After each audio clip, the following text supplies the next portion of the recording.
They called me a greedy old hag, until I reminded them who owns the house. Now they know what a greedy old hag can do. Melissa dropped my wedding album into the trash, the spine bending under the careless weight of her hands.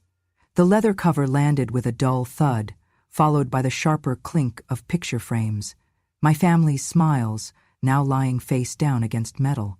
She brushed her palms together, as if she had just gotten rid of something dirty. "You should forget about this junk, Ariel," she said, her voice slow, deliberate, and dripping with the smugness of someone who believes they have already won. "This house belongs to us now." From the doorway, Martin, my only son, leaned casually against the frame, a coffee mug in his hand, wearing that half-smirk he had started wearing more and more often. "Mom, why are you still keeping that big master bedroom all to yourself? You don't have guests. We could turn it into a game room. At least it would be more useful than a space full of your old stuff." I stood there, my hands tightening at my sides, the sting of their words burning deeper than I wanted to admit. This was the home my husband and I had built with our own hands over 40 years ago. Every beam, every shingle, every nail was placed through our sweat and labor. Back then, we worked long hours, lived frugally, and saved every penny until we could buy this plot of land. We spent weekends digging, hammering, painting, laying the floors together, arguing over paint colors, and laughing when we made mistakes. It took years, but eventually we paid off every cent of the mortgage. When the bank sent the final statement marked "paid in full," we framed it and hung it in the hallway. This house was more than wood and walls.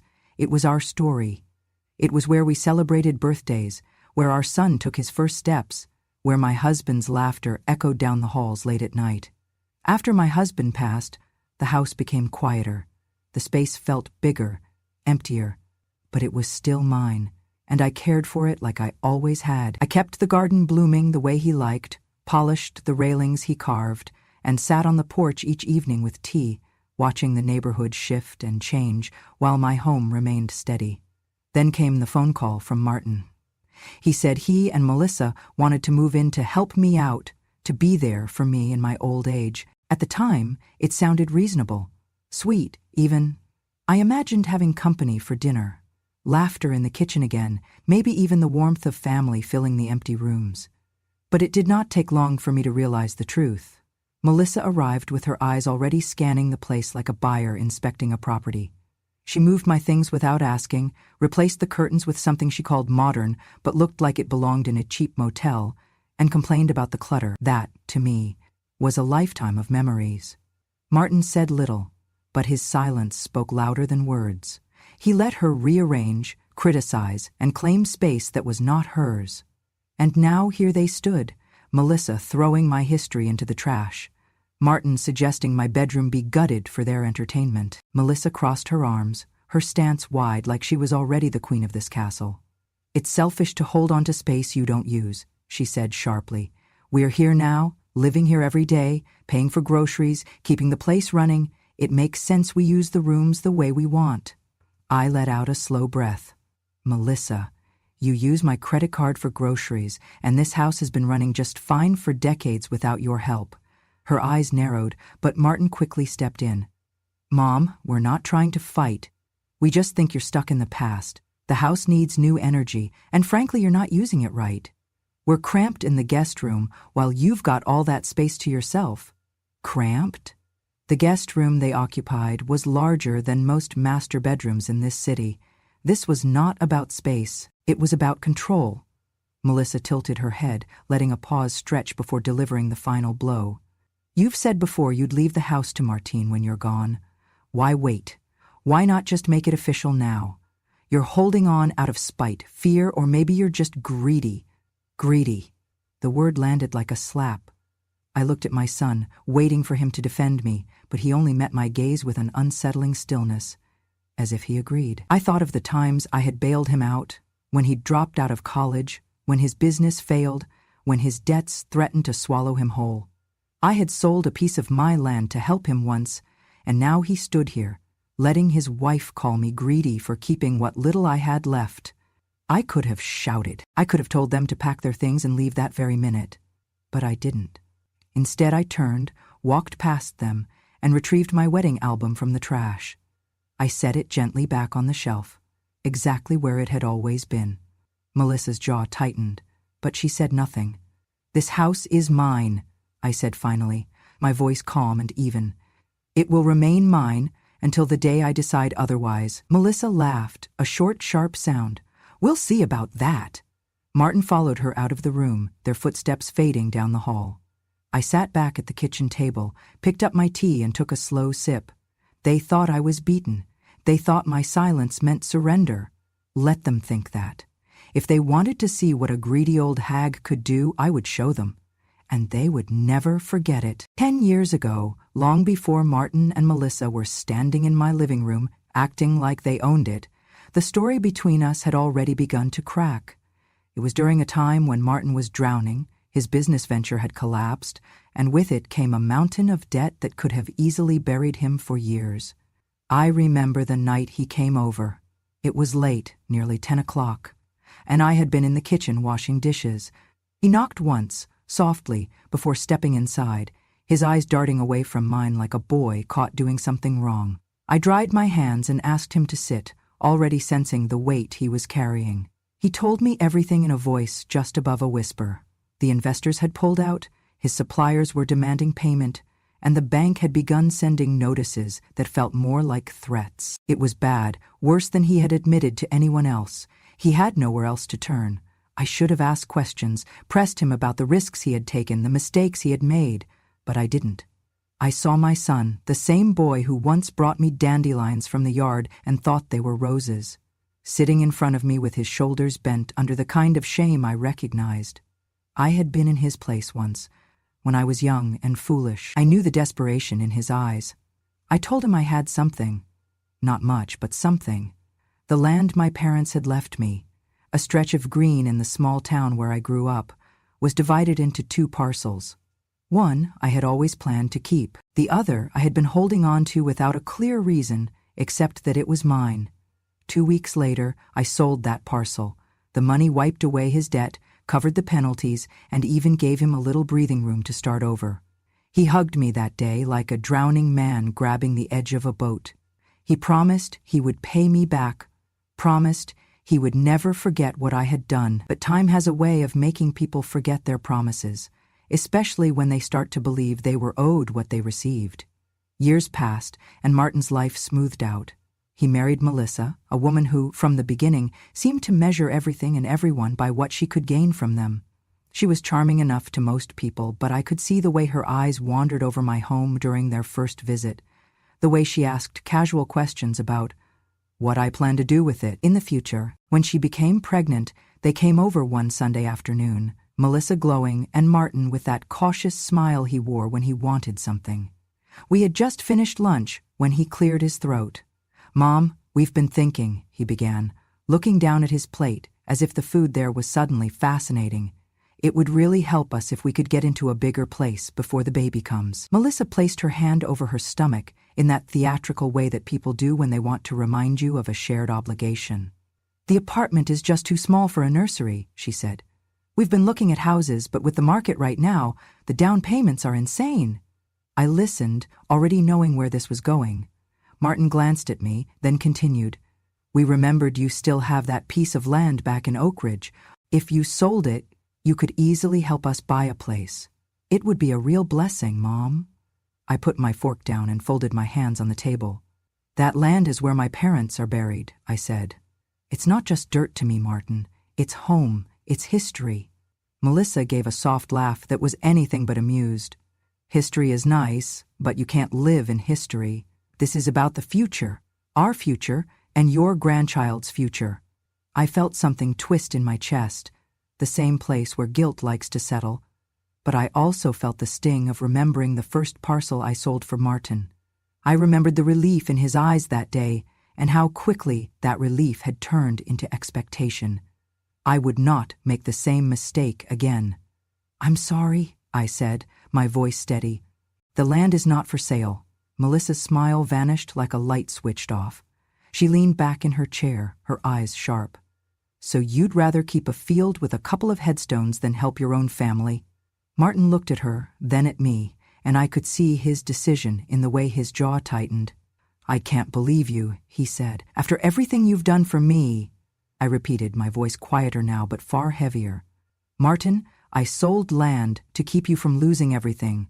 I have opened my home to you whenever you've needed it. He cut me off with a shake of his head. "Forget it. We'll figure it out ourselves." But his tone carried no gratitude, no humility, only resentment. From that day forward, something in the way they looked at me changed. I could feel it in the clipped phone calls, the lack of visits, unless they needed something. Melissa began making sly comments at family gatherings. "Ariel's got her land and her house all to herself," she'd say with a little shrug, as if to imply I was hoarding treasures from the people who deserved them. Before long, the whispers became more direct. I heard from my niece that Melissa had told her I was selfish and holding on to things just to feel important. Martin never corrected her. If anything, he seemed to enjoy the narrative. They were the struggling young couple, and I was the rich, stubborn old woman sitting on assets I refused to share. It didn't matter to them that the land was sacred to me, that I had already sacrificed a part of my inheritance to save Martin once. In their eyes, my refusal this time erased every kindness I had ever given. They began to treat me not as a mother or mother-in-law, but as an obstacle.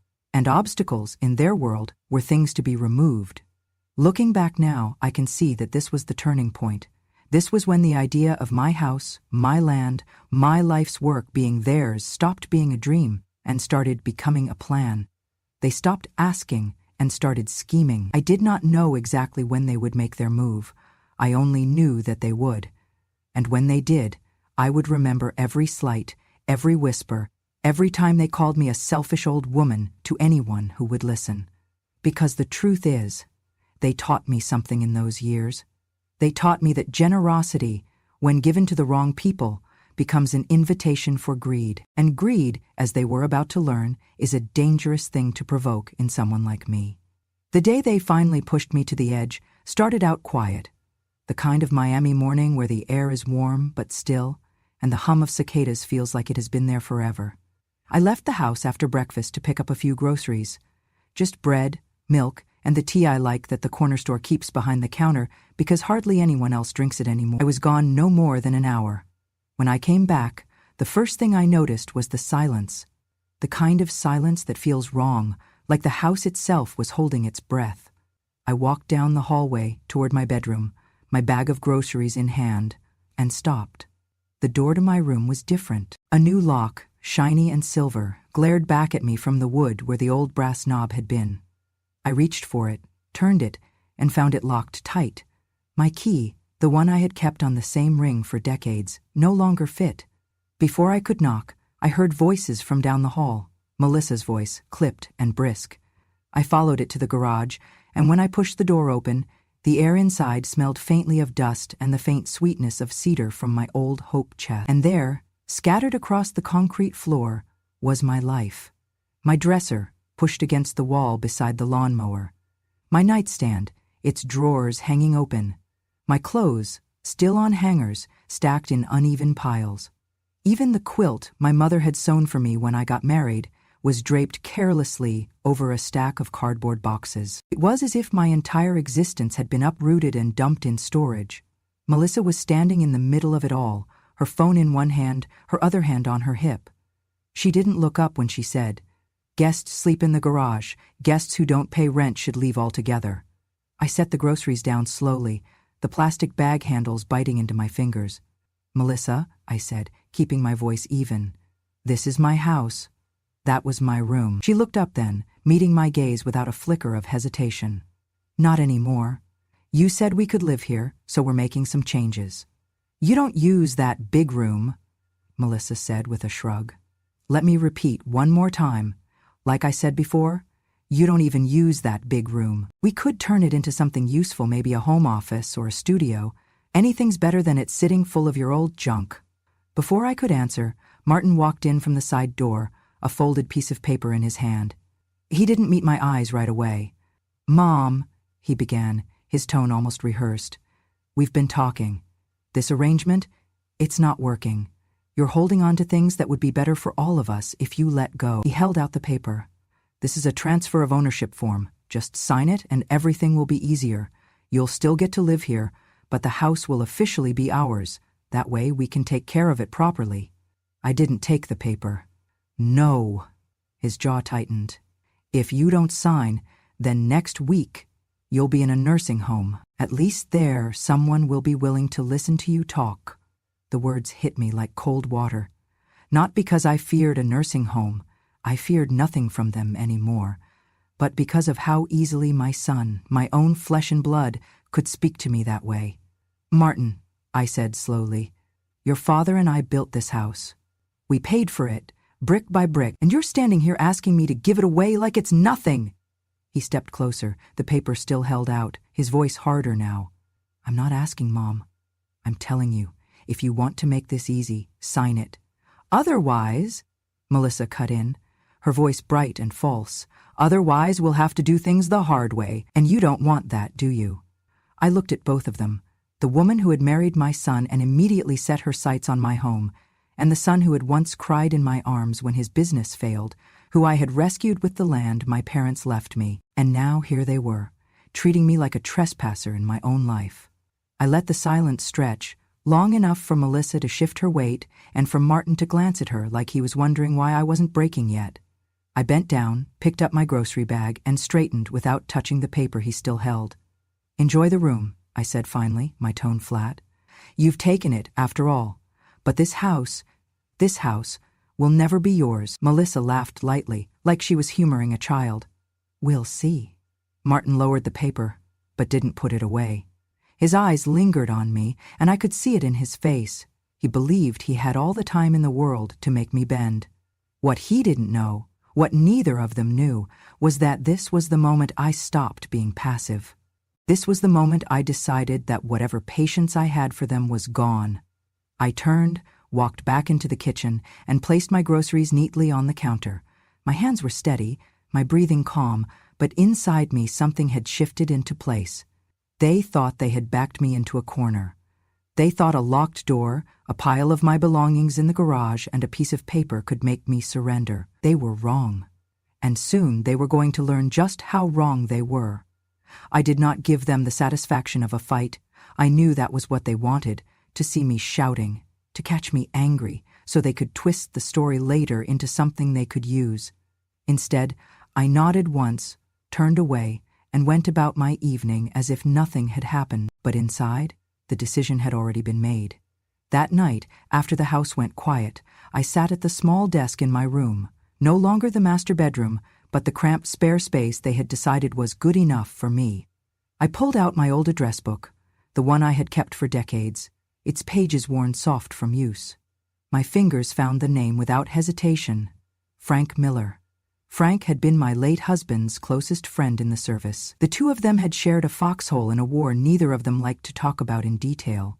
All I knew was that my husband had once pulled Frank out of the line of fire, saving his life.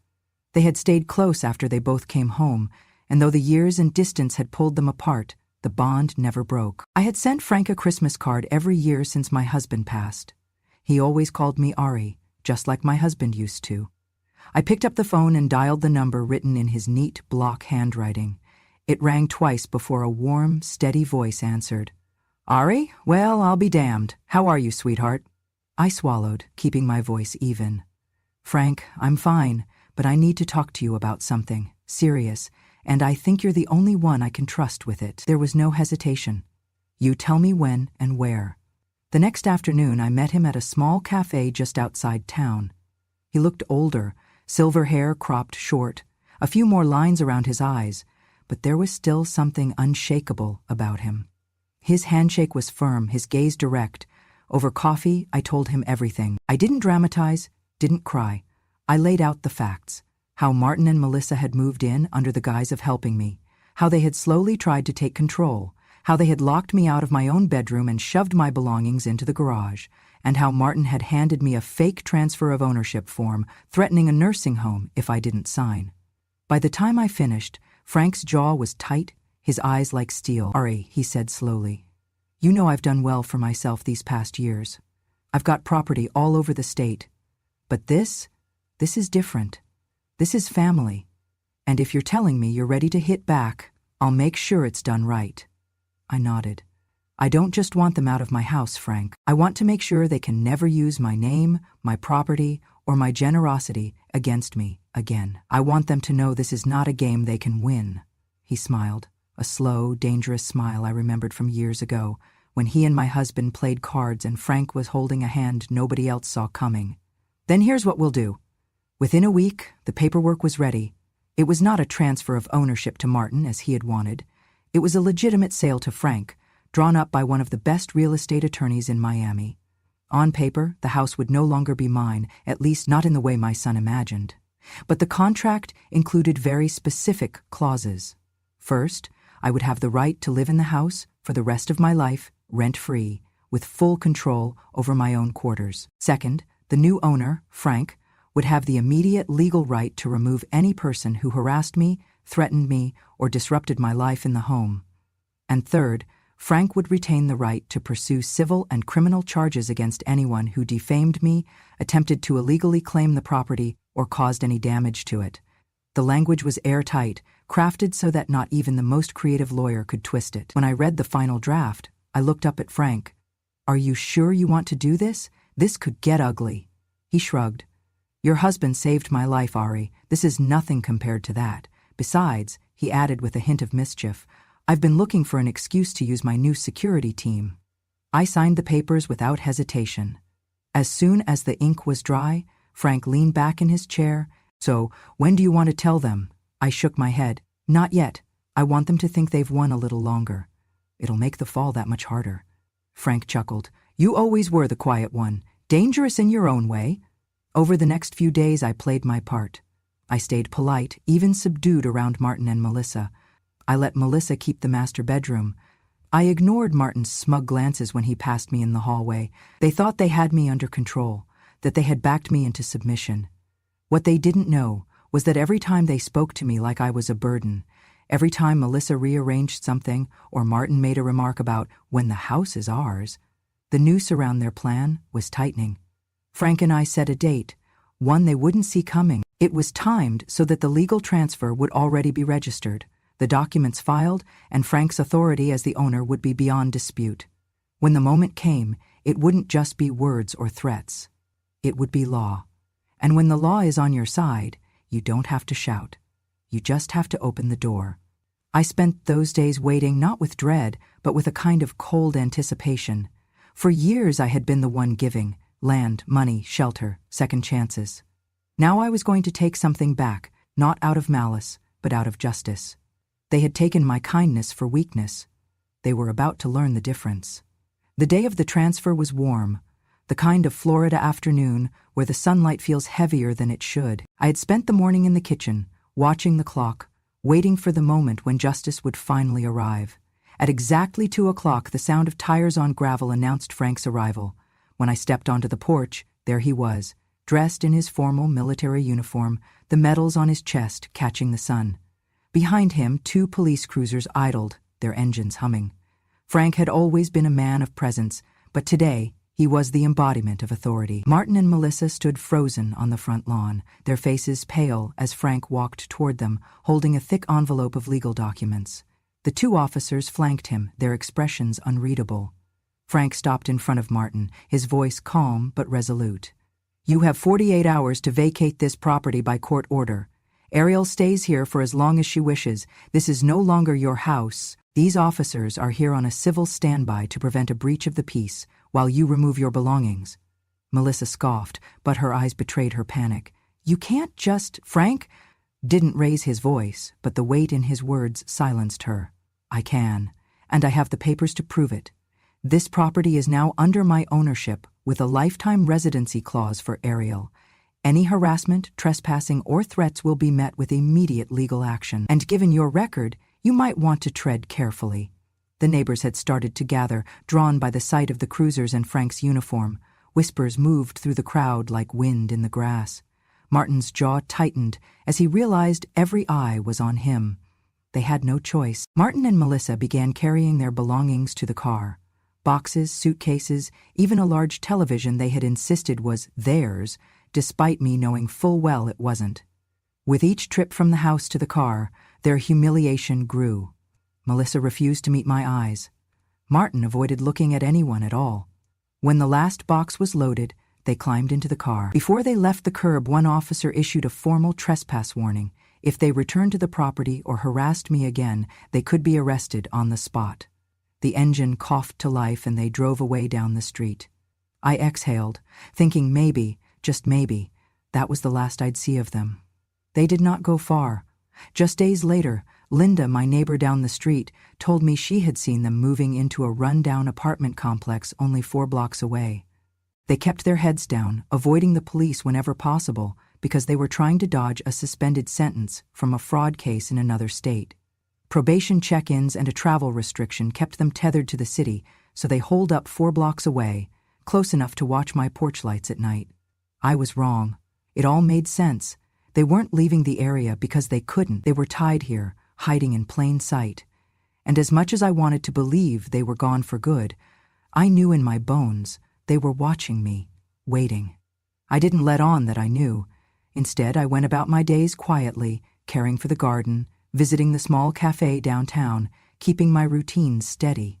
In the months after they were forced out, I often wondered why they hadn't simply left Miami altogether. The answer became clear.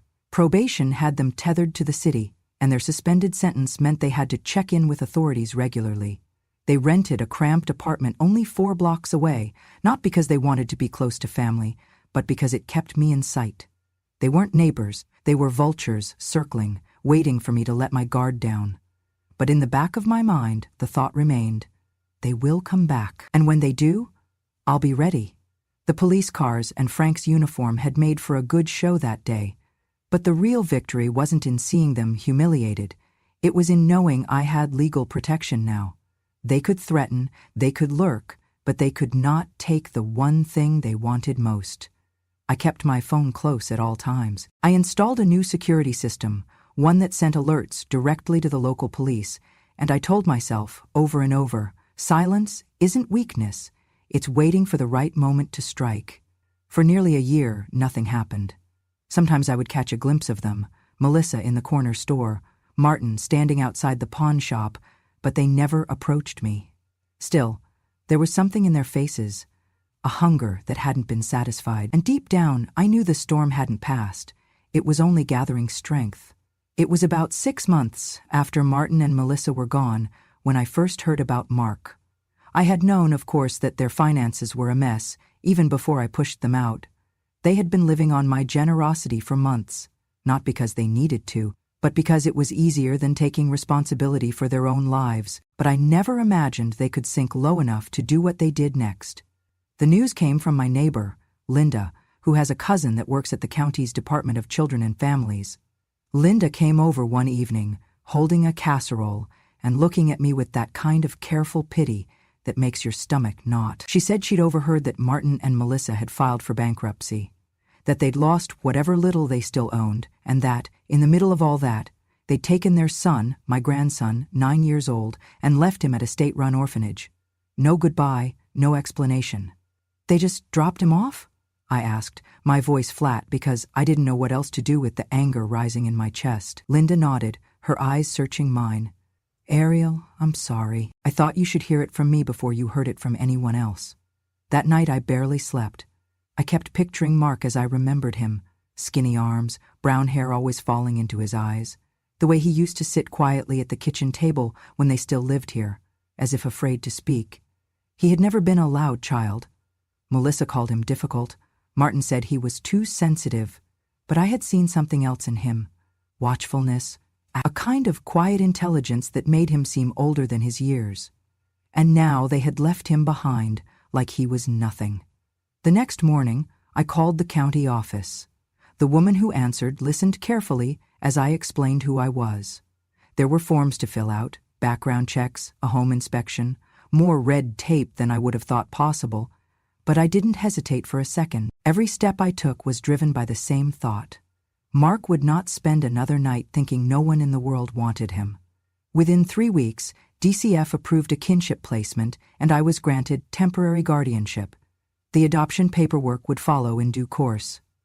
I drove to the orphanage myself. The building was an old brick structure that smelled faintly of disinfectant and something heavier, Loneliness, maybe. The woman at the desk led me to a small room where Mark was sitting at a table with a worn paperback book. When he looked up and saw me, his face didn't change much. No smile, no frown, just a guarded sort of stillness. "Hi, Mark," I said softly. He nodded once, glancing back down at his book. "Hi." I wanted to hug him, to tell him everything was going to be different now, but I knew better than to rush. Instead, I sat across from him. "I'm here to take you home," I said. "My home. You'll have your own room, your own bed. No one will ever tell you that you don't belong there." His eyes lifted just slightly. Why? The question was so small, but it broke something inside me. I leaned forward. "Because you're my grandson, because I love you, and because you deserve better than what you've been given." The drive back was quiet. He stared out the window most of the way, his hands folded in his lap. I didn't push conversation. I remembered the way my husband used to say that trust is like planting a seed. You can't force it to grow by yanking on it. At home, I showed him his room. I also filed for a simple restraining order, listing Mark and me as protected parties, and I updated the security system to notify the precinct directly. It wasn't big, but I had painted it a warm shade of blue and set up a sturdy wooden desk I'd found at a second-hand shop. On the nightstand sat a small lamp shaped like a lighthouse. "It's for when the storms come," I told him. "So you always have a light to follow." The first few weeks were cautious ones. Mark was polite but distant. He ate what I made but never asked for seconds. He did his homework but didn't bring it to me unless I asked. At night, I sometimes heard him moving in his room, pacing quietly like he couldn't settle. So I started with stories. Not lectures, not questions, stories. Over dinner, I told him about his grandfather, about the time he built the back porch with nothing but stubbornness and a borrowed saw, about how he once rescued a stray dog in the middle of a thunderstorm. I told him about when Martin was his age, how he used to race the neighbor kids to the end of the street, how he once broke his arm climbing the old oak tree because he swore he could touch the clouds. Mark listened. At first, I thought maybe he wasn't really paying attention, but then he'd surprise me. One day he asked, "Did Grandpa ever lose at anything?" Another time he said, "Dad used to climb trees. He never told me that." Little by little, the wall between us started to crumble. One Saturday, I found him in the garden, kneeling in the dirt, carefully pulling weeds like I'd shown him the week before. "Figured I'd help," he said, not looking up. Another evening, he brought me a drawing he'd made of the house. It was detailed, right down to the little bird bath in the front yard. I made sure he knew the rules of this house. Kindness first, honesty always, and never walk away from someone you care about. "Those are the rules I try to live by," I told him one night. "I want you to live by them too." He nodded, and though he didn't say much, I could see he understood. By the time summer came, he had begun to smile more. Sometimes I'd catch him humming while he worked on his model airplanes at the desk. We took evening walks together, and he'd tell me bits and pieces about school, about books he liked, about the things that scared him. I never once spoke ill of Martin or Melissa to him. I didn't need to. He already knew more than I wanted him to about the kind of people they were.